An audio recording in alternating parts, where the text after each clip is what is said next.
কারণ এই ঘটনা ঘটতে যাচ্ছে জেনেই শুভেন্দু অধিকারী এবং আমার 15 জন এমএলএ সাথী 30 ডিসেম্বর এসএসসি সচিবকে বলেছিলাম আপনি যোগ্য অযোগ্য বাছাই করুন।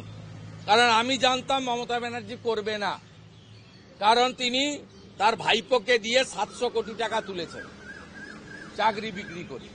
সেই জন্য লালচুল কানেদুল যুবা তৃণমূল শান্তনু কুন্তলরা এবং লিপস অ্যান্ড বাউন্সের ম্যানেজিং ডাইরেক্টর, যিনি বারবার বলেন আমার সাহেব পর্যন্ত কেউ যেতে পারবে না, সেই সাহেবের নাম হচ্ছে অভিষেক ব্যানার্জি, যা সিবিআই চার্জশিটে ভয়েস স্যাম্পল টেস্ট করার পরে চার্জশিটে উল্লেখ করা হয়েছে 73 মিনিটের কথোপকথনে 73 বার অভিষেক ব্যানার্জির নাম উল্লেখ করেছে।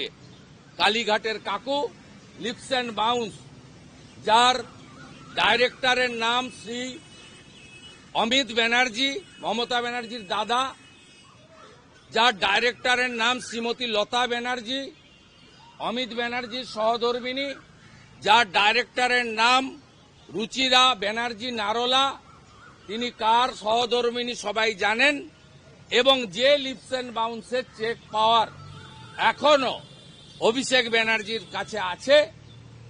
অতএব প্রমাণিত মুখ্যমন্ত্রীর পরিবার এই চুরি দুর্নীতি 700 কোটি টাকা 6000 চাকরি বেচার ক্ষেত্রে 6000-এর কাছেই টাকা নেয়নি, 700-800 তৃণমূলের নেতা পেয়েছেন, যার মধ্যে এমএলএদের মেয়ে ছেলে আত্মীয় স্বজন জেলা পরিষদ কাউন্সিলর আছে।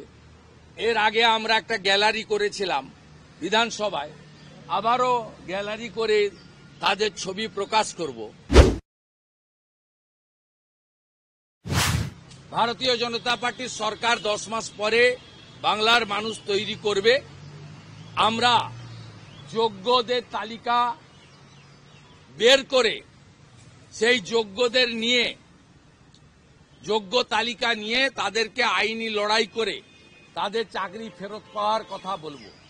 3 মাসের ডেডলাইনের বিষয় নেই, অর্থাৎ এই মুহূর্তে যোগ্যদের চিন্তিত হওয়ার কোনো কারণ আছে বলে আমি মনে করি না। এবং আমি উচ্চতর আদালত থেকে সবাইকে অনুরোধ করব যে এই প্রায় 18,000 যোগ্য শিক্ষক শিক্ষাকর্মী তারা যাতে কোনোভাবে ক্ষতিগ্রস্ত না হন, এটা দেখার দায়িত্ব আমাদের। কোন যোগ্য শিক্ষক শিক্ষাকর্মী মিডিয়ার সামনে কাঁদছিলেন এবং বলছিলেন আমাদের সামাজিক সম্মান নষ্ট হলো। আমি আপনাদের বলছি, আমি 2,33,27,000 মানুষের প্রতিনিধি হিসেবে বলছি, এই মহতী বিধানসভার সামনে দাঁড়িয়ে বলছি, আমার একাধিক এমএলএকে সাথে নিয়ে বলছি, আপনারা যোগ্য, এটা 44 নম্বর প্যারাতে বলে যাওয়া হয়েছে।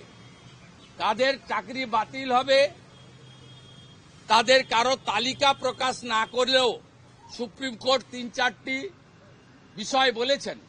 তাতে 1 নম্বর হচ্ছে যে ওমার উড়িয়ে দিয়েছিল পার্থ চ্যাটার্জি, এসপি সিনহা, সুবীরেশ বাবুরা, সেই মনীষ জৈনরা, সেটাকে সিবিআইর যে সিট হয়েছিল তারা একটা এক্সট্রাঅর্ডিনারি গুড জব করেছে। এক্ষেত্রে সেই সিট সেই সমস্ত গাজিয়াবাদ থেকে পুনরায় ওএমআর বের করেছেন।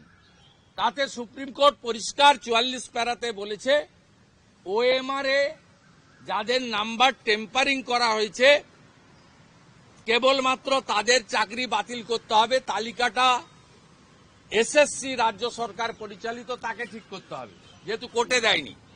এবং প্যানেলের মেয়াদের পরে একটা প্যানেলের মেয়াদ থাকে, এসএসসির রুলস ভায়োলেশন হয়েছে, এই মেয়াদের পরে যে 2000 জন কোভিডের সময় নিয়োগ হয়েছে, 2020 সালে বিকাশ ভবনে লুকিয়ে লুকিয়ে ইন্টারভিউ করে নিয়োগ করা হয়েছে, সেই তাদেরকে বাতিল করার জন্য বলা হয়েছে। এমন 3-4টি পয়েন্ট তারা দিয়েছেন।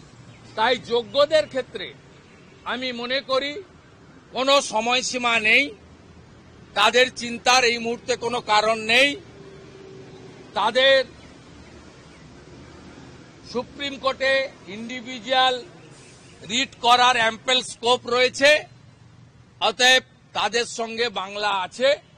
আপনারা মেধাযুক্ত শিক্ষক, শিক্ষিকা, শিক্ষাকর্মী, আপনারা এতটুকু মাথা নত করবেন না। সুপ্রিম কোর্টের অর্ডারে রাজ্য সরকারের অসহযোগিতার কথা বলা হয়েছে, 17 দফা করাপশনের কথা বলা হয়েছে, 17 type of malpractices happen regarding this recruitment, এটা বলা হয়েছে। আমরা সবাই চাকরি যাক, এটা কারোর চাইনি, চাইব না, অযোগ্য ছাড়া। কিন্তু আমরা সবাই 2022 সালের 5ই মে মমতা ব্যানার্জির সভাপতিত্বে যে অতিরিক্ত শূন্যপদ তৈরির রেজুলেশন ক্যাবিনেট করেছিল, সেই ক্যাবিনেটকে জেলে দেখতে চাই।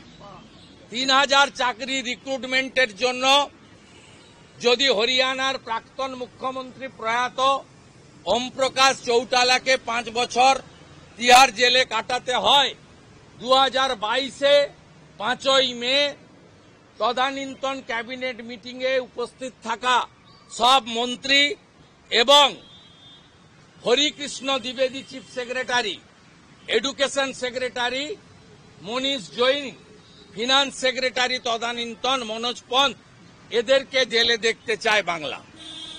এবং ডিভিশন বেঞ্চ হাইকোর্ট এই পয়েন্টে, সুপার নিউমেরারি পয়েন্টে সিবিআই তদন্তর নির্দেশ দিয়েছিল।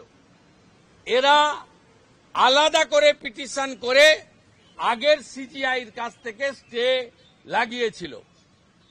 এই স্টে ভ্যাকেট করে, যেহেতু হাইকোর্টের ডিভিশন বেঞ্চের ম্যাক্সিমাম পয়েন্টকে আপহোল্ড করেছে সুপ্রিম কোর্ট গতকাল, আমরা চাই অতিরিক্ত শূন্য পদ ক্রিয়েট করার ক্ষেত্রে কলকাতা হাইকোর্টের ডিভিশন বেঞ্চের জাজমেন্ট, তাকেও আগামী 8 তারিখে যে হিয়ারিং আছে এটা করতে হবে।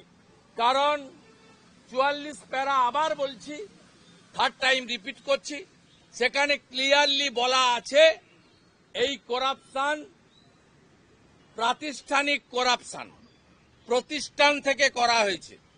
এই করাপশন কোনো ইন্ডিভিজুয়ালের করাপশন নয়, এই করাপশন চোর মমতার নেতৃত্বে, চোর তৃণমূল কংগ্রেস সরকার, তারা এই করাপশনের দায়ী, একথা স্বর্ণাক্ষরে এই ঐতিহাসিক জাজমেন্টে লিখে দেওয়া হয়েছে। তাই সবাই প্রে করুন ভগবানের কাছে, এই পাপ যাতে জেলে যায়।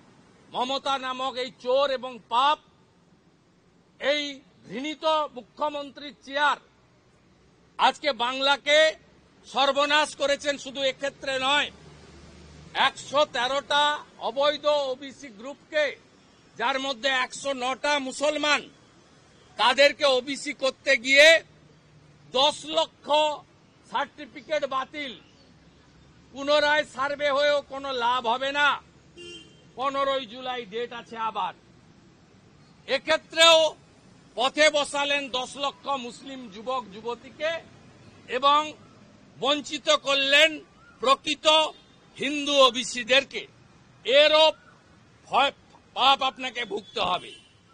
আর থার্ড পয়েন্ট, আমরা আশাবাদী যে গতি প্রকৃতিতে বিয়ে মামলার শুনানি শুরু হয়েছে পুনর্বার অনেকদিন পরে, 2015 সাল থেকে এরিয়ার সহ কেন্দ্রীয় হারে দিয়ে এই রাজ্য সরকারকে এককালীন রাজ্যের সমস্ত সরকারি কর্মচারী এবং পেনশনার্সকে দিতে হবে। সেদিনের অপেক্ষায় আমরা আছি। আরো অনেক কিছু আপনারা দেখতে থাকবেন এবং 7 তারিখে মমতা ব্যানার্জির ড্রামা করুন। ওই দিন আমরাও চোর মমতা স্লোগানে এই রাজ্যকে ভরিয়ে দেব। দফা 1, দাবি 1, মমতার পদত্যাগ। চোর মমতার বিরুদ্ধে আবার আওয়াজ তুলতে হবে। চোরেদেরকে আমরা জেলে দেখতে চাই। আপনি রামনবমী নিয়ে নোংরামিগুলো দেখছেন তো? পুলিশের এত ইরিটেশন কেন? পিজির সামনে আজকে ভোরবেলা হিন্দুদের ধ্বজ তুলে নিয়ে নোংরা ফেলার গাড়িতে ফেলা হচ্ছে, বিভিন্ন জায়গায় ব্যানার ছেঁড়া হচ্ছে, জোর করে ফর্দ ধরানো হচ্ছে। আপনারা অন্য ধর্মের ক্ষেত্রে তো করেন না। আপনাদের এত ইরিটেশন কেন? গেরুয়া দেখলেই আপনাদের কেন চোখ লাল হয়ে যাচ্ছে? হ্যাঁ, পিজির সামনে মুখ্যমন্ত্রীর বিধানসভা কেন্দ্রে হিন্দু ধ্বজ গার্বেজের গাড়িতে। হিন্দুরা বুঝুন যে কাকে রেখেছেন সরকারে। কিছু হিন্দু তো ভোট দেন, তারা বুঝুন, তাদের জন্যই এই টুইট বা সোশ্যাল প্ল্যাটফর্মকে ইউজ করছে। প্রচুর ব্যানার খুলে ফেলছে, ছিঁড়ে ফেলা হচ্ছে, ভয় পাচ্ছে, ভয় পাচ্ছে। যত করবে তত রামনবমীর মিছিল লম্বা হবে। আপনি কোথায়?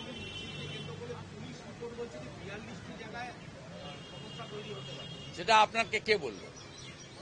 কে বলেছে? কোর্ট করুন নাম। আপনি সূত্র মারফত পেয়েছেন, সূত্রের তো উত্তর আমি দেব না।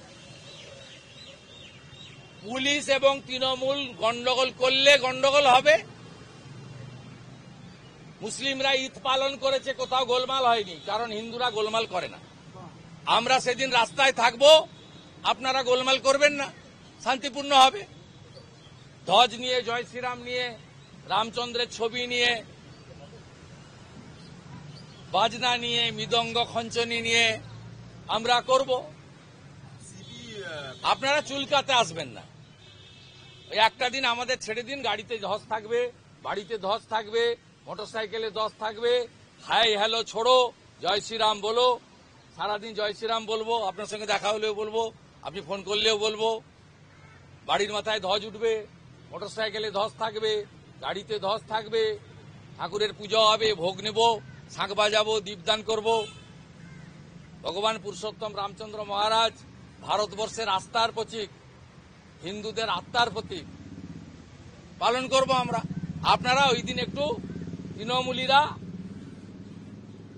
আর পুলিশ একটু ঘরে থাকুন, কিচ্ছু হবে না।